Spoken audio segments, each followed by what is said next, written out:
পশ্চিমবঙ্গ সরকারের যুব কল্যাণ ও ক্রীড়া দপ্তরের আয়োজিত এবং রাজনগর ব্লক ও পঞ্চায়েত সমিতির ব্যবস্থাপনায় 19 আগস্ট সোমবার রাখি বন্ধন উৎসব পালন করা হয়।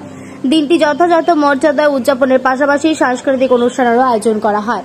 এই দিনটি একাধিক কর্মসূচিকে ঘিরে এদিনটি পদযাত্রা বের করা হয়, পথ চলতি মানুষকে রাখি পরানো হয়, মিষ্টি মুখ করানো হয়। রাজনগর সাধারণ পাঠাগার মঞ্চে সাংস্কৃতিক অনুষ্ঠানের আয়োজন করে আয়োজকরা। পুলিশের পক্ষ থেকে এদিন সাধারণ মানুষের হাতে রাখি পরানো হয়। অন্যদিকে রাজনগর ব্লক গ্রামীণ স্বাস্থ্য কেন্দ্রে রাজনগর থানার পুলিশ আধিকারিক ও পুলিশ কর্মীরা গেলে সেখানে রাখি বন্ধন উৎসব পালন করা হয়। হাসপাতালের তরফে ও পুলিশের তরফে পারস্পরিক রাখি পরিয়ে দিনটি উদযাপন করা হয়।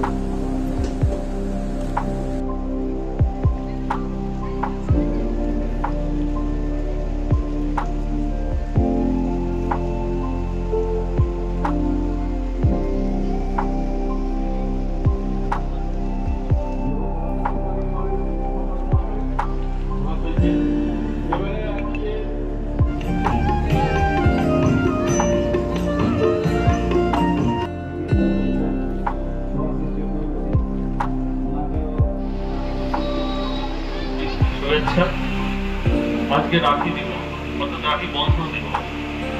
এই দিনে আমরা সবাইকে রাখি পরাই এবং সুপ্রাচীন কাল থেকেই ভারতবর্ষে এই রীতি প্রচলিত আছে।